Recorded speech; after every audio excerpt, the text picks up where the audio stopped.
tahun terakhir banyak sekali kejadian-kejadian yang ada di Gunung Maremang yang katanya mencelakakan orang yang sedang bekerja, yang katanya hilang. Boleh saya siapkan dari tadi. Wah, angin turun.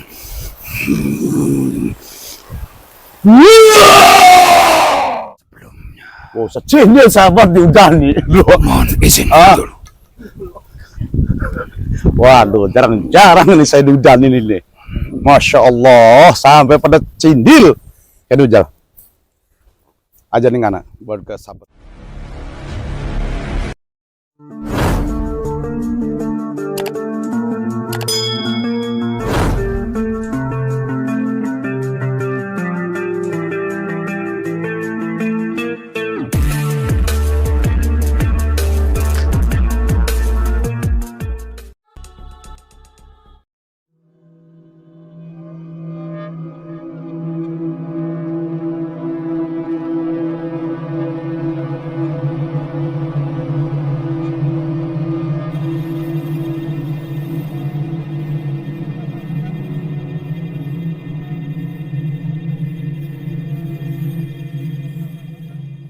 Sangat-sangat berharga itu adalah keimanan, ketakwaan, adab dan sopan santun.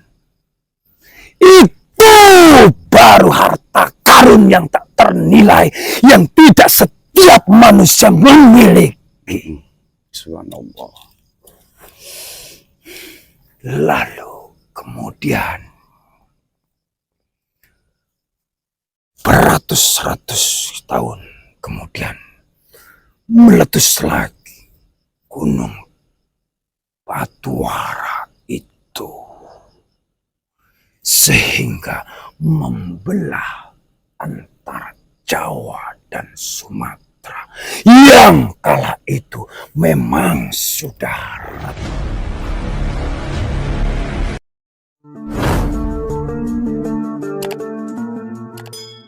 menjadi dua.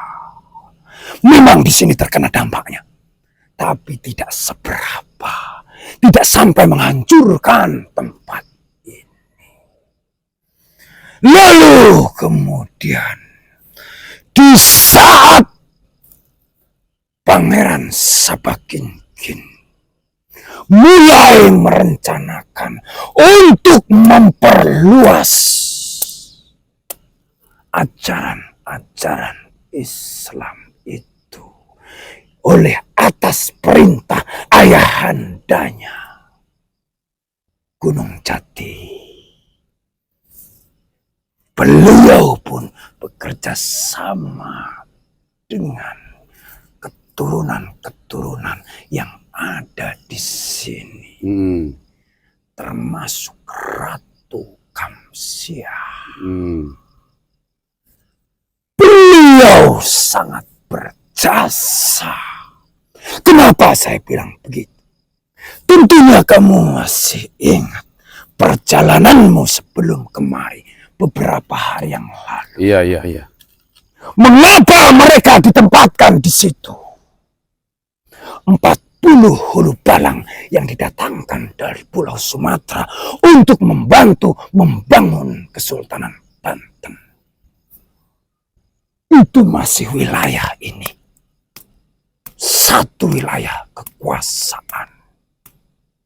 Dan kenapa diletakkan di situ? Itu yang pertama. Yang kedua, supaya dekat dengan kampung halaman mereka. Ketika pagi hari cerah, tidak ada awan, mereka bisa memandang Pulau Sumatera. Dan tempat ini pun sangat bersejarah yang berkaitan dengan 40 hulu balang itu. Nanti akan diceritakan selanjutnya. Batu Kamsiah, Batu Ratu Kamsiah, itu tempat duduknya. Tempat duduk siapa? Ratu Kamsia. Oh, terus. Itu tempat duduk ketika mereka datang kemari. Beliau duduk di atas, bersimpuh di atas batu itu. Sedangkan yang lain berkeliling. Dulu ada batu berbentuk bulat-bulat sekian. Sekarang sudah hilang. Ada 7 batu di sekeliling tempat itu. Sekarang sudah tidak ada. Yang lain di bagian belakang. Untuk apa?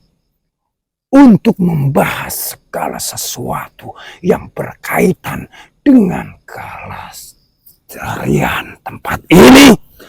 Kemudian yang berkaitan dengan Kesultanan Banten yang baru dibangun. Di saat Kesultanan Banten itu baru dibangun, di sini pun dibicarakan dan dirembukan semuanya. Lalu kemudian diputuskanlah Hasanuddin kala itu ketika masih muda belia untuk memimpin Banten. Kenapa Ratu Kamsia tidak mau? Yang kala itu diminta. Karena beliau seorang perempuan tidak mau. Beliau lebih senang ada di sini menjadi kerajaan pembantu seperti yang lain. Itu cerita yang ada di tempat ini. Terus konon katanya saya pernah mendengar cerita-cerita rakyat Batu Kamsia itu kalau ini sering mengeluarkan tangan, katanya mau mencelakakan orang. Itu gimana itu? Kata siapa? Ya ada aja yang cerita-cerita dahulu.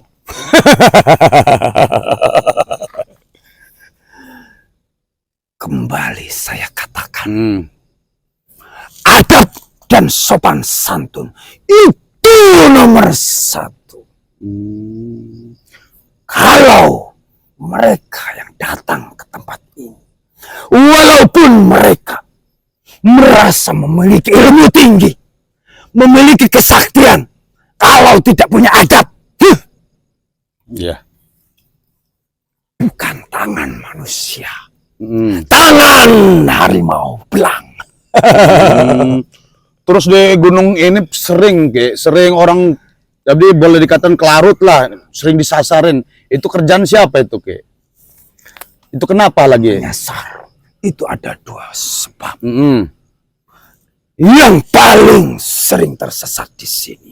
Dulu pencari kayu. Iya. Pencari kayu bakar. Lalu kedua, yang suka mencari binatang-binatang. Termasuk burung. Sering sekali tersesat di sini. Ada 2 hal sebetulnya. Yang pertama, terkadang yang masuk ke sini tanpa permisi. Mentang-mentang di sini sudah menjadi hutan, seenaknya saja. Yang kedua, tidak hafal jalan. Ketika masuk hutan rimbun, terkadang manusia itu lengah, terlena pikirannya. Ketika ingin kembali, dia sudah belok kemana? Yang diingat kemana? Akhirnya tersesat. Lalu kemudian yang terakhir, pengaruh yang ada dari Gua Lawang Seketeng telah bermusuhan dengan kami. Di Gua Lawang Seketeng itu menyimpan sebuah rahasia besar yang berkaitan dengan Gunung Marembang dan juga 40 Hulu Balang. Apalagi yang ingin Ananda tanyakan sebelum saya tarik yang ada di Gua Lawang Seketeng. Ya mengenai ini aja dulu, Ki. Apalagi yang sekiranya yang bisa saya publikasikan gitu supaya anak cucu yang lainnya pada tahu gitu. Baik. Sekiranya yang tidak melanggar lah. Baik. Sebenarnya di waktu-waktu masa sekarang ini, selama belasan tahun terakhir, banyak sekali kejadian-kejadian yang ada di Gunung Maremang yang katanya mencelakakan orang yang sedang bekerja, yang katanya hilang, yang katanya tiba-tiba pingsan, bahkan kerasukan. Tempat ini telah dirusak oleh orang-orang serakah. Itu yang membuat kami marah. Mereka tanpa permisi, seenaknya saja menghancurkan tempat ini.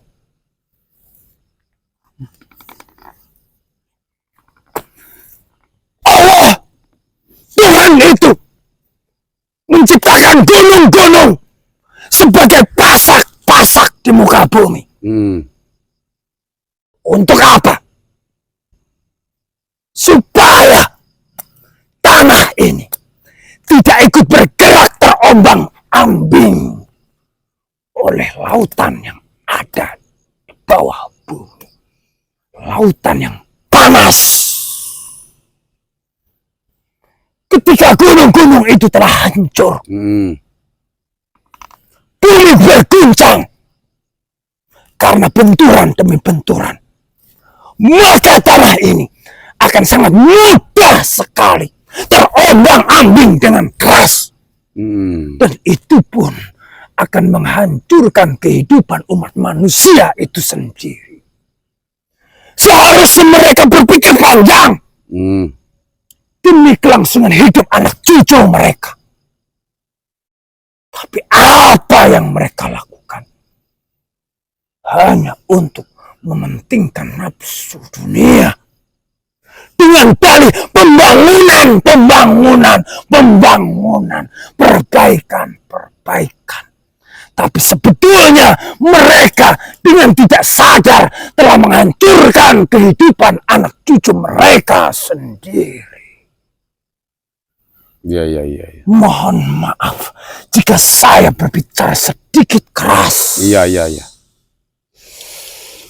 Terus ada 2 pertanyaan, Ki. Mengenai apa hubungannya dan bagaimana ininya sama Ki Buyut Sarman. Itu yang pertama nanti dulu. Yang pertama ya Ki Buyut Sarman, dan yang kedua kan pernah katanya di sini ada yang hilang yang namanya Rasid. Boleh diceritakan itu, Ki? Itu sudah sangat lama sekali. Iya, boleh diceritakan bagaimana itu hubungannya dengan Ki Buyut Sarman aja dulu.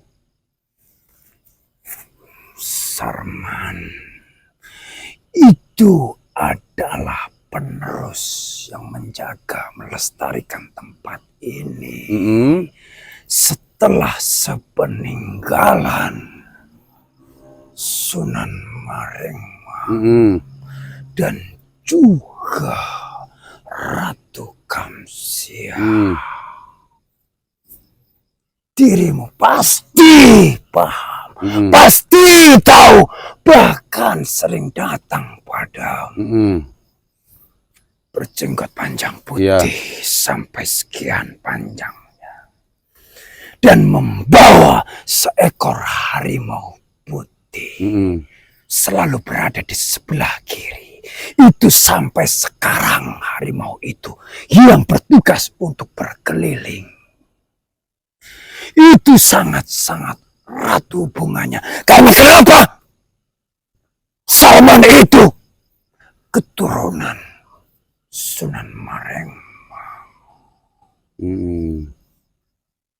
Lalu kemudian apalagi yang ingin Anda tanyakan? Yang Rasid itu katanya salah satu korban yang kelarut di sini, yang hilang di gunung ini.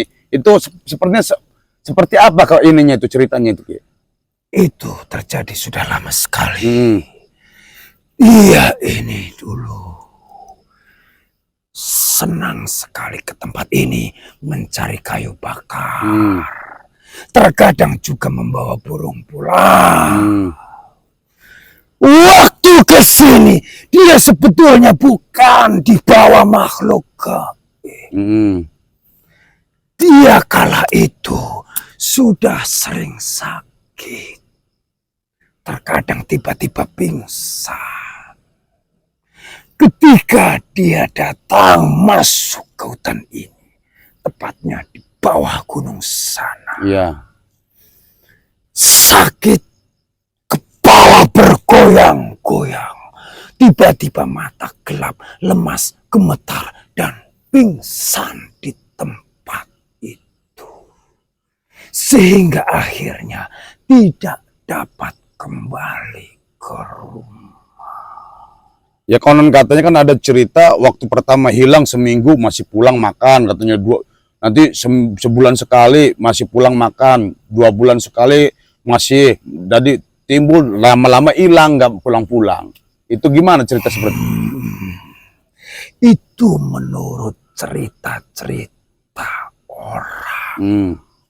Sebetulnya bukan jasadnya yang pulang, tapi batinnya yang pulang mengunjungi keluarganya. Oh gitu.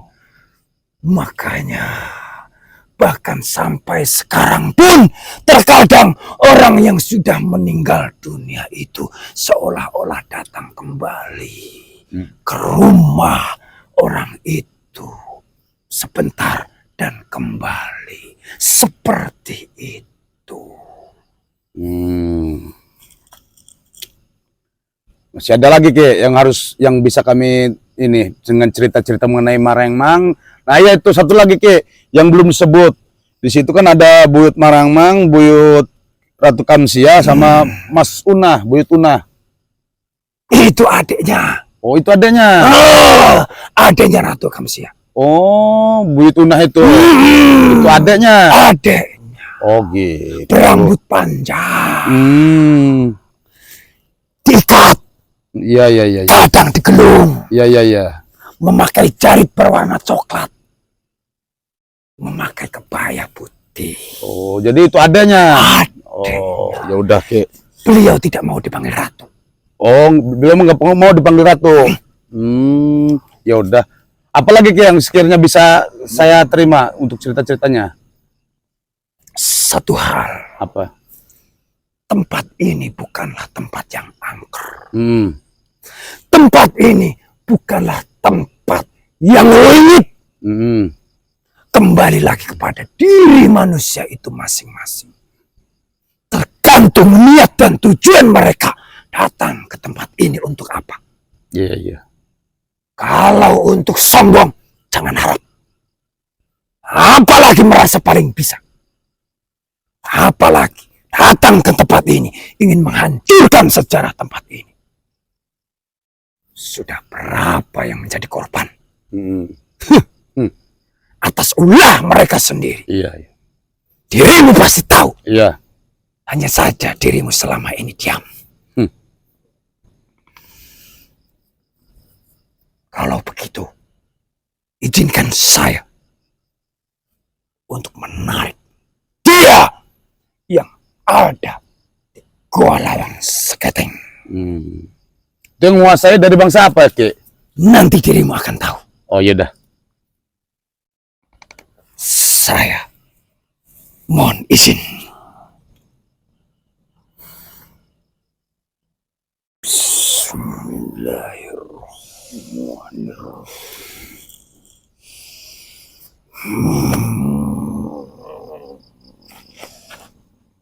Sallallahu alaihi wasallam. Wahai Al-Maraban, inilah saatnya aku hancurkan dirimu beserta pasukan.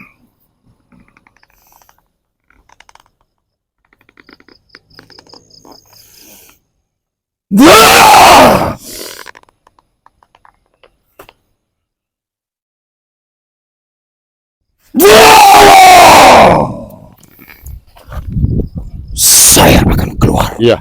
Saya mohon izin. Iya. Salam untuk semua. Insyaallah. Assalamualaikum. Assalamualaikum warahmatullahi wabarakatuh. Wah.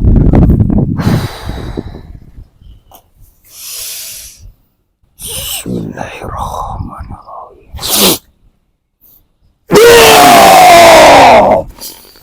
Assalamualaikum Sampurasun, selamat malam. Kamu datang juga ke tempat ini. Mohon maaf, dengan siapa? Hamba. Dari bangsa apa? Efet. Allah Akbar. Hujan lagi sahabat. Sallallahu alaihi wasallam.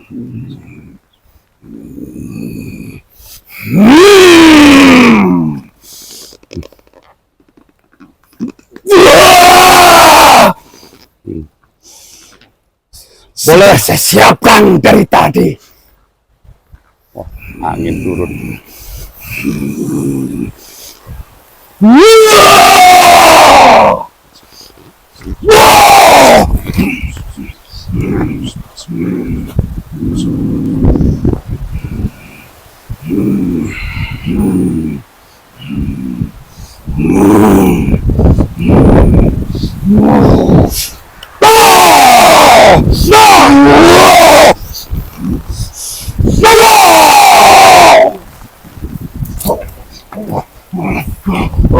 Mau menurut apa?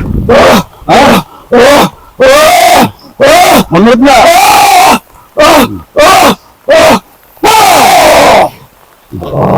Bangun.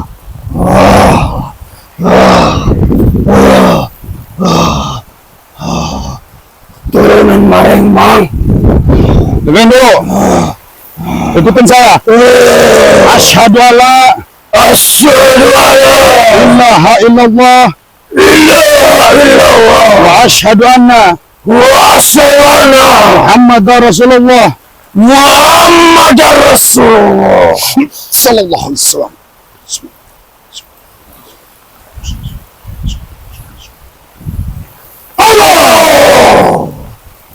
Kamu bimbing semua pasukan kamu. Lain waktu saya panggil lagi, ya. Kembali ke Lawang Seketeng, ya. Keluar. Allah. Oke sahabatnya, waduh.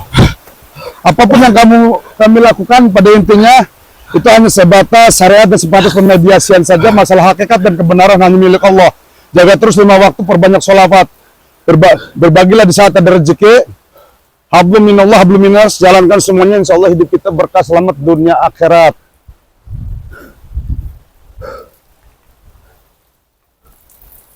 Lanjut beta. Lanjut. Tanggung. Oh, begitu dipanggil dia malah banjir sahabat.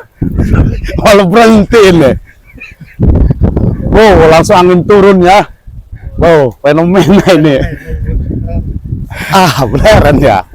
Oke, kita lanjut sahabat ya. Tadi mau saya tutup. Ya, pokoknya belum dapat cerita mengenai Goa Lawang Seketengnya nih sahabat.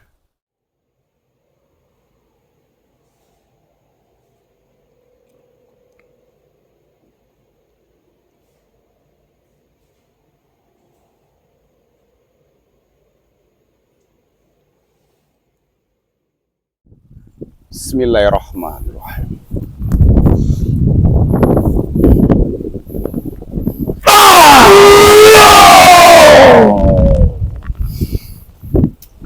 Bagaimana saya harus mengucap sesuatu kepadamu? Assalamualaikum warahmatullahi wabarakatuh. Perlahan, jangan terlalu cepat.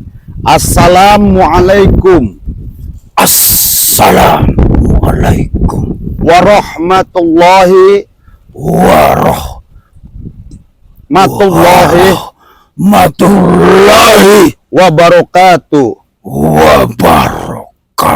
Waalaikumsalam warahmatullahi wabarakatuh. Kamu datengin hujan segala sampai cecindil sayanya nih. Sudah saya persiapkan dari sebelumnya. Oh, cecindil sahabat diudani. Mohon izin dulu. Waduh, jarang-jarang nih saya diudanin ini. Masya Allah, sampai pada cindil. Aduh, jalan. Aja nih anak buat ke sahabat sirannya. Oh, pada basah sahabat. Ajar hujan. Tadi siapa namanya lupa saya? Almaraban. Almaraban. Boleh sekiranya ceritakan sedikit tentang Goa Lawang Seketeng. Lawang Seketeng. Ya kan ada yang bisa katanya nyebutnya kalau dimasukin gua itu bisa tembus ke Mekah. Oh, saya tadi mau masuk, mau hajinya dari situ sahabat. Ya, oh, besar gua. Lawang Seketeng itu dulu adalah sebuah tempat. Ingin tahu? Tempat leluhurmu duduk di sana. Oh ya, terus? Untuk apa? Untuk membersihkan batinnya. Untuk membersihkan jiwanya. Untuk membersihkan pikirannya. Makanya leluhurmu itu dari dulu dikenal di sini. Orang yang luar biasa. Saya selama ini bersembunyi dan tidak pernah menampakkan diri. Menunggumu datang ke tempat ini untuk melanjutkan pertarungan demi pertarungan.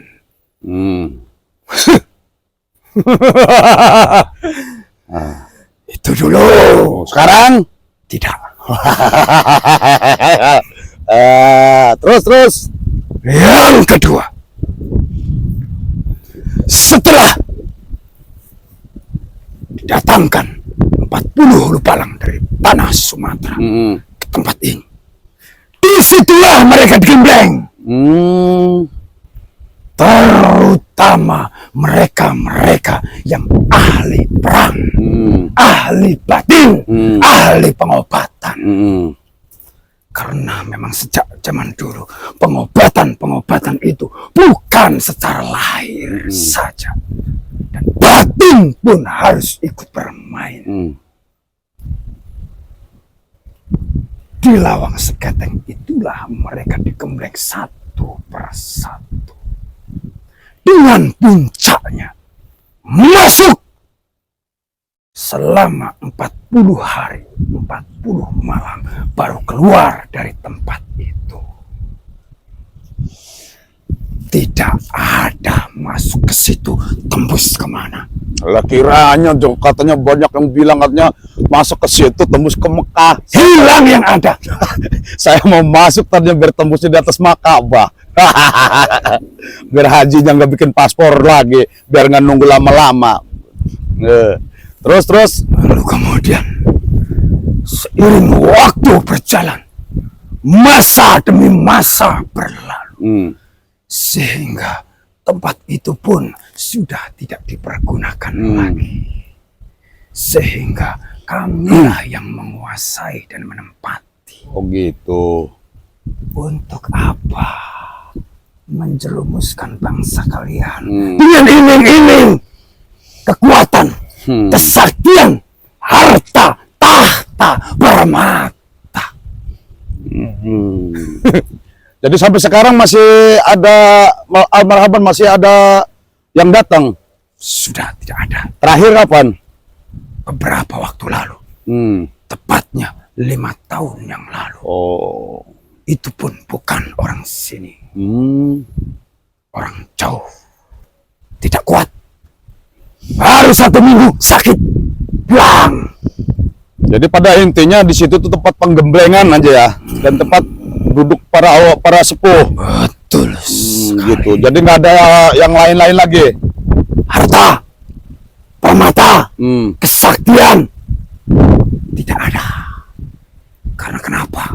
Sebetulnya kesaktian itu bukan muncul dari satu tempat. Tapi sebetulnya kesaktian itu adanya di dalam diri mereka, di dalam batin mereka masing-masing. Iya. Tidak bisa didapatkan dari manapun. Sekarang apa yang kamu inginkan dariku? Yaudah, cerita itu aja. Jadi saya nanti titip tempat itu, jaga baik-baik, dan pasukan kamu, para penggawa kamu, bawa semua ke jalan, kembali ke jalan Allah. Ya, Baik. nanti kamu dibimbing langsung dengan raja kamu, Al-Jabaru, ya, Raja Ifrit Pulau Jawa. Ya, nanti dia yang akan membimbingnya semuanya ya. Jadi titip, kalau ada yang macam-macam ingatkan, tidak bisa diingatkan lemparkan. Ya, begitu aja ya. Baik, Kembali ke tempat kamu ya. saya izin pam. Ya, Izinkan saya mengucapkan salam. silakan. Assalamualaikum. Waalaikumsalam warahmatullahi wabarakatuh.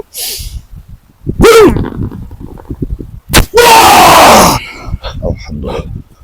Oke sahabat ya, apapun yang kami lakukan dari seputaran Gunung Marangmang dan kisah tentang Goa Lawang Seketeng, itu semua kita bikin video hanya sebatas untuk hiburan saja.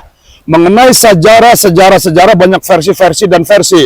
Tinggal mau menilai dari sudut pandang belah mana, itu kembalikan ke masing-masing. Jalankan sesuai ketauhidan, pada intinya satu yang kita tuju, Allah Subhanahu wa taala.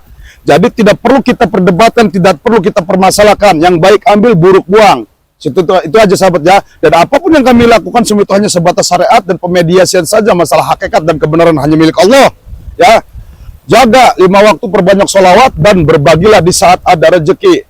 Hablum minallah, hablum minanas. Jalankan semuanya, insya Allah hidup kita berkah, selamat dunia akhirat. Ingat, hidup dalam dunia tidak ada yang disebut pelaris, pelancar rezeki, atau pagar goib. Selain sholat, sholawat, sedekah, muliakan orang tua, Al-Quran dibaca. Usikum wa nafsi bitaqwallah. Assalamualaikum warahmatullahi wabarakatuh. Sampai jumpa. Alhamdulillahirrabbilalamin. Wow, sampai diguyur-guyur sahabat. Kita ke mobil, OP dikit jauh.